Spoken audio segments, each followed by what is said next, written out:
अस्सलामुअलैकुम वरहमतुल्लाह वबरकातुहू। और सभी अहबाब का, हमारे सारे साथियों का जो इस चहक मेंटर के ज़रिए मेरी बातों को सुन रहे हैं, सबको मेरी तरफ़ से आदाब और सलाम अर्ज़ हो। सर, मैं ये जानना चाह रहा हूँ कि सबसे ज़्यादा शिक्षक साथी पूछ रहे हैं कि जनाब अब्दुल बाकी अंसारी साहब सीधे सुप्रीम कोर्ट चले गए, तो सुप्रीम कोर्ट सीधे जाने का क्या कारण है? देखिए मोहतरम, ये सवाल बहुत ही अहम है।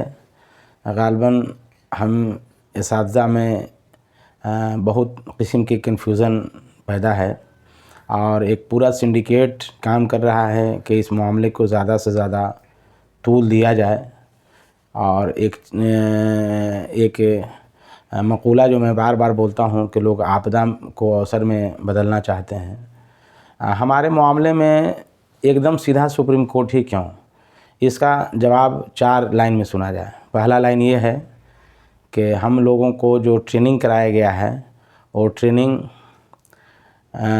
एक कानून के तहत कराया गया है, जिस कानून में एक ऑर्डिनेंस लाया गया। उस ऑर्डिनेंस को बाज़ाब्ता पार्लियामेंट के में मैंने उस पर चर्चा हुआ।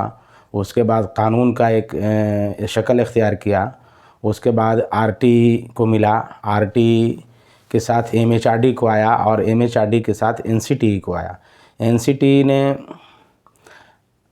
एनआईओएस को हायर किया इस शर्त के साथ कि इन सर्विस जो टीचर्स हैं, इन सर्विस जो टीचर्स हैं, इनकी ट्रेनिंग आप मुकर्ररा वक्त से पहले करा दें। मुकर्ररा वक्त ये ज़ाब्ता क्या था कि 31 मार्च 2019 डेडलाइन दिया गया था, तो इस डेडलाइन से पहले इनकी ट्रेनिंग करा दें और सारा चीज़ कंप्लीट कर दें एवं रिज़ल्ट तक के पब्लिश करा दें।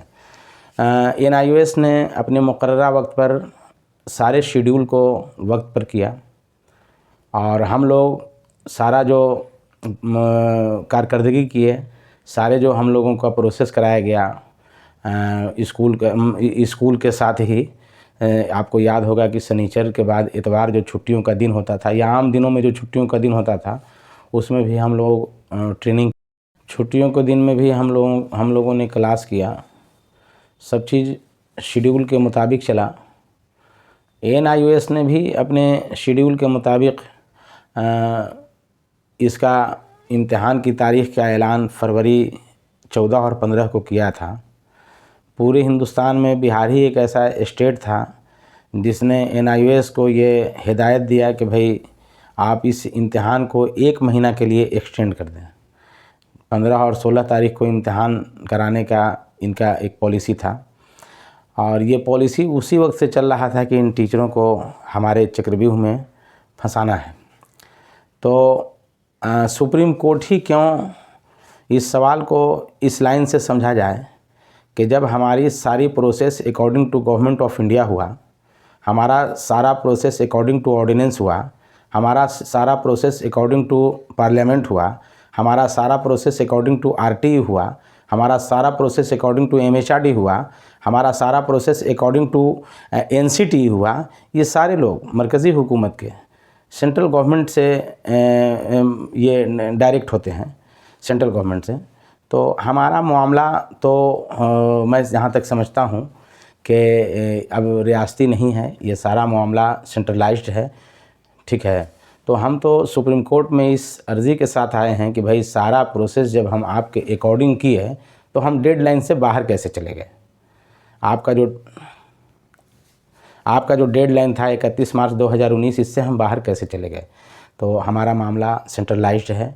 यहाँ से जब मामला हमारा निपटेगा कि हम डेडलाइन से बाहर कैसे चले गए, सरकार को हम खींचेंगे। बिहार गवर्नमेंट इस पर अपना जो मौक़िफ़ है वो रखेगी और इस पर हम देखते हैं कि क्या होगा।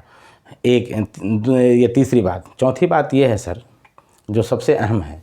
चौथी बात ये है कि चूँकि सरकार हम लोगों को, मैं अपने पिछले ये में बताया कि ये सारा चीज़ गवर्नमेंट ऑफ बिहार की एक सोची समझी पॉलिसी के तहत हुआ है। ठीक है, तो ये जो अताउर रहमान का जो जजमेंट है, जिसने हमारी ज़हनी शऊर का शिराजा बिल्कुल बिखेर दिया है, इस जजमेंट में हम लोग कहीं नहीं आते हैं, न हम इसके वादी हैं, न ही इसके प्रतिवादी हैं, और न ही इस फैसले की ज़द में हम आते हैं। हम दरअसल हमारे साथ मामला क्या है जो कोई नहीं समझ रहा है, ठीक है ना। मामला हमारे साथ ये है कि हमारा जो सर्विस बुक जो है, सर्विस बुक पर सरकार लिख दिया है कि यू आर पास ऑन 22 मई 2019, ठीक है ना। तो इसी को डॉक्यूमेंट्री एविडेंस बनाकर हमको इस पूरे मामले में घसीट रही है। तो डॉक्यूमेंट्री प्रूफ तो वो अपने हिसाब से क्लियर किया है कि भाई आप 22 मई को हैं। यही चीज़ तो हम अदालत उज़्मा में आए हैं सरकार से कहने कि भाई सारा प्रोसेस हम आपके मॉनिटरिंग में किए, सेंट्रल और स्टेट गवर्नमेंट के, तो हम डेडलाइन से बाहर कैसे चले गए, ये चीज़ है। और ये चौथी बात ये है सर कि बहुत सारे इसातिज़ा तंजीमें मैं इस मामले में जो इस मामले किया मतलब कानूनी चाराजोइयों का मतलब बेहतरीन से उनके पास पॉलिसी नहीं है, जो इस मामले को नहीं जानते हैं, वो अपने अपने तरीक़े से मतलब इस पर हुकूमत से बरसरे पिकार है। मैं मुबारकबाद देता हूं कि आप इस मामले को उठा रहे हैं, बहुत अच्छी बात है, वेल डन। लेकिन हमको ये कहना है मोहतरम कि बीमारी अगर पेट में हो तो घुटने के ऑपरेशन से वो बीमारी दुरुस्त नहीं होता है। बीमारी अगर पेट में हो तो उसका सही डायग्नोसिस करके पेट का ही इलाज चलेगा, घुटने का ऑपरेशन नहीं होगा। बीमारी अगर सर में है तो पेट के ऑपरेशन से वो बीमारी दूर नहीं होगा। बीमारी क्या है ये लोग समझ नहीं पा रहे हैं। देखिए आज पूरे बिहार में इसातिज़ा में एक उबाल है, हम NIOS इसातिज़ा में उबाल है। इस उबाल को, इस आपदा को लोग अवसर में बदलने के लिए लोगों को बुला रहे हैं और उसमें तरह तरह के अपने मुतालबात रख रहे हैं, जैसे राज्यकर्मी का दर्जा, स्थानांतरण, तो पुरानी पेंशन वगैरह वगैरह। आज हमारा कोई मामला नहीं है, सिर्फ एक मामला है कि NIOS के हिसार से हम बाहर कैसे निकलें, हम डेडलाइन के अंदर कैसे आएँ, ये सिर्फ एक मामला। तो हम अगर तरह तरह की बातें करेंगे तो इससे महकमा पर बेहतर असर नहीं पड़ता है। और हमने देखा ही है, एक हमारे बहुत ही कद्दावर लीडर हैं इसातिज़ा तंजीम के, उन्होंने जब महकमा तालीम से जब उनका तबादला ख्याल हुआ इस मामलात पर, तो आप लोग जानते ही हैं कि इस मामले को जब आप लोग नहीं जान रहे थे, मैं बार बार लोगों को कहता हूं कि 25 दिसंबर का मेरा पोस्टिंग देखें, 25 दिसंबर 2022 का महकमा के डायरेक्टर ने तो 5 जनवरी को लेटर दिया। उससे तकरीबन दो हफ्ता पहले मैंने लोगों को अवेयर किया था कि हुकूमत हमारे साथ ये करने जा रही है। तो एक दौर नहीं, कई दौर की मुलाकात महकमा तालीम के आला हुक्काम से हुई, जिसमें डायरेक्टर प्राइमरी से कई दौर की बातचीत हुई। तो एक डायरेक्टर प्राइमरी से तबादला ख्याल के बाद आकर कह रहे हैं कि कुल मिलाकर बात जो छन कर आई है वो ये है कि इस मामले में विभाग भी कंफ्यूज है। हमको इन जैसे लोगों की ज़हानत पर तरस आता है कि जिस महकमा में लगभग मतलब 8-10 मतलब IAS हों, 20-20 के लगभग BPSC के अफसरान हों, जो बहुत मतलब गवर्नमेंट ऑफ बिहार के क्लास 1 ऑफिसर कहलाते हैं, पूरा के पूरा वकीलों का एक पैनल उनके पास है, उनके पास एडवोकेट जनरल है, इस मामलात को बहुत बेहतरीन से वो जान रहे हैं, उनके पास विधि विभाग है और वो इस मामले में कंफ्यूज होगा। मुझे तरस आती है ऐसी सोच पर, ऐसे लोगों की बातों पर। आप लोग जानते हैं कि मैं अपनी मिशन में लग जाता हूं, तो कुल मिलाकर बात ये है कि बीमारी अगर पेट में हो तो घुटने के ऑपरेशन से दुरुस्त नहीं होता। बीमारी प्रॉब्लम अगर सर में हो तो पेट के ऑपरेशन से वो दुरुस्त नहीं होता। तो मिला जुला कर बात ये है कि कुछ लोग मतलब इसको और दूसरी तरीके से भी पेश कर रहे हैं, कुछ लोग और दूसरे तरीके से भी पेश कर रहे हैं। मैं उन बातों को नोटिस नहीं लेता हूं और मैं अपने मिशन पर बिल्कुल ये रहता हूं। कुछ लोग कह रहे हैं इसको अपने तरीके से पेश कर रहे हैं कि सीधे सुप्रीम कोर्ट क्यों, अगर हार गए तो भाई अगर बेहतरीन कोई आपके पास फ़लसफ़ा है हारने का कि मतलब इस मुद्दे पर हम को अदालत से हार हो सकती है, तो उसको बाज़ाब्ता शेयर करें। और दूसरी बात यह है कि ये डिसीज़न ये मेरा अकेला नहीं है, ये डिसीज़न हम लोग जो 5 दिन दरी चटाई बिछा कर आप लोगों का इंतज़ार कर रहे थे और जो लोग आए यहाँ पर उन लोगों ने अपनी जो राय दिया, सबकी बातों में एक ही राय था कि इस मामले को मतलब कोर्ट में ले जाया जाए जो बेहतर हो, और इसके लिए सुप्रीम कोर्ट बेहतर है। तो बाज़ाब्ता वहाँ पर जो लोग आए और आ करके उन लोगों ने जो मशवरा दिया उसी के अकॉर्डिंग हम काम कर रहे हैं। इसके लिए बाज़ाब्ता 2-4 ज़िलों में हमारी बातें हुई, बैठे अपने असातिज़ा लोगों के साथ, और उन लोगों ने कहा कि इस मामले से जितना जल्द से जल्द छुटकारा मिले और जैसे मिले वो किया जाए। और सब लोगों ने ये सजेस्ट किया कि सुप्रीम कोर्ट, चूँकि मैंने अपनी बातों को रखा जो आज मैं आपसे शेयर कर रहा हूँ, तो सब लोगों ने सजेस्ट किया कि सुप्रीम कोर्ट ही इसका मतलब सही रास्ता है और सुप्रीम कोर्ट ही जाया जाए। तो ये फ़ैसला मेरा अपना अकेला नहीं है, बल्कि ये फ़ैसला आप उन अहबाब का है जो गर्दनी बाग में आए उन 5 दिनों में। ये मामला उन अहबाब का है जहाँ पर ज़िलों में हमारी मीटिंगें हुई, ठीक है। तो ये पूरा का पूरा, चूँकि सोशल मीडिया पर एक माने बेहतरीन मतलब लोग चलता है कि जिसको जो मन में आया लिख करके वो चले गए। कोई उनके पास अकाउंटेबिलिटी नहीं होती, अपनी बातों को प्रूफ करने का कोई उनके पास डॉक्यूमेंट्री एविडेंस नहीं होता। जिसको जो मन आया लिख के चला गया, जिसको जो मन आया बोल के चला गया। भाई अकाउंटेबिलिटी से बात कीजिए। ये फ़ैसला हमारा अपना खुद का नहीं है, बल्कि ये फ़ैसला आप असातिज़ा का है जो हमारे साथ आए। ये फ़ैसला उनका है जिन ज़िलों में मैं जाकर बाज़ाब्ते उनके साथ बैठा, मीटिंग किया, सारे हालातों सिकनात का मैंने जायज़ा लिया, उन लोगों से शेयर किया, और सबके मिली जुली जो ये हुआ मतलब डिसीज़न हुआ, उसी के अकॉर्डिंग हमारा सुप्रीम कोर्ट पड़ाव है। अच्छा, कुछ दिन सर अगर वेट कर लिया जाता, क्योंकि बहुत सारा संघ जो है वो प्रदर्शन कर रहा है और उनका कहना है कि सरकार हमको आश्वासन दे रही है, तो इसके बारे में क्या कहना है? आश्वासन तो सरकार हमें 5 जनवरी के बाद जैसे ही कई दौर की हमारी बातचीत हुई, तो आश्वासन तो सरकार दे रही है, आश्वासन सरकार देती है, ठीक है ना। अमली इक़दाम उनका क्या होता है, एक लाइन की बात है, कुछ देर इसमें इंतज़ार क्या। हमारा तो मसला बहुत बड़ा मसला नहीं है।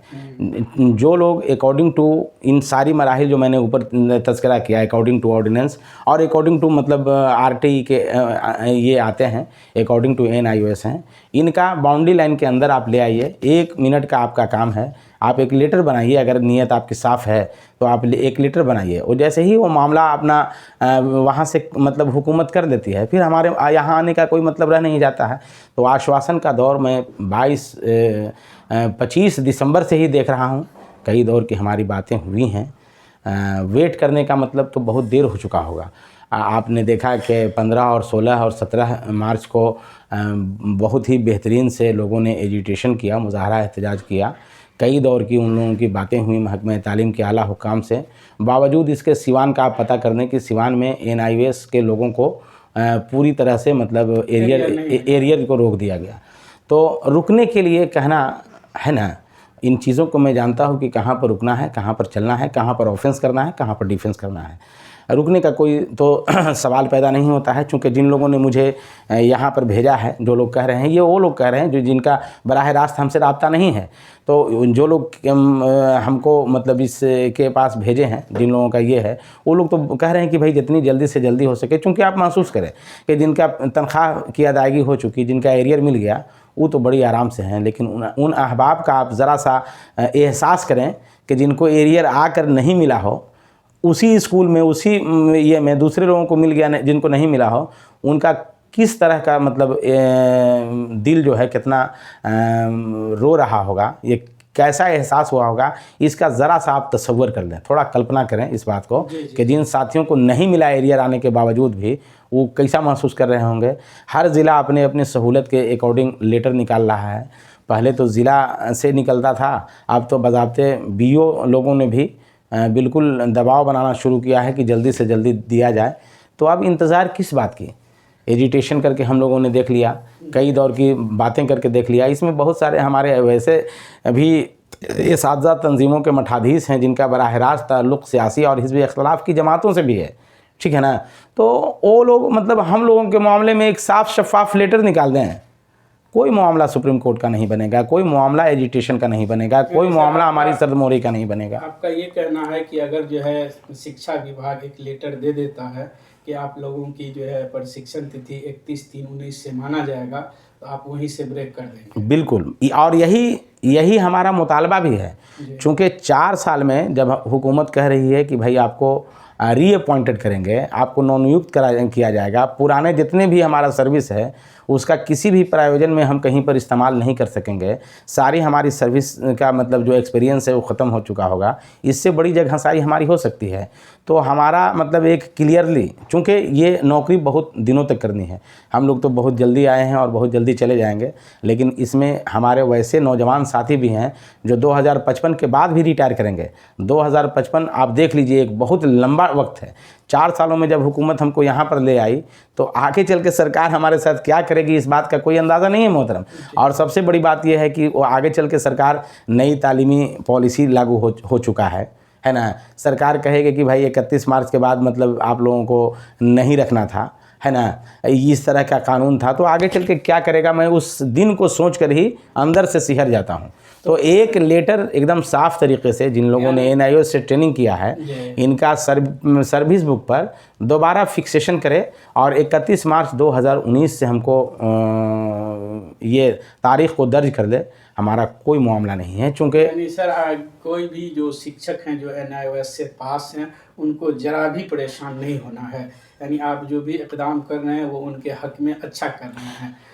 जी बिल्कुल, उनके हक़ में अच्छा कर रहे हैं और मुस्तक़बिल को सोचकर, भविष्य को देख करके फ्यूचर हमारा कैसा होगा। मैं इस बात को, चूँकि महकमा तालीम में सबसे ज़्यादा मैं जाता हूँ, मैं महकमा तालीम की पॉलिसी को बेहतरीन से समझता हूँ।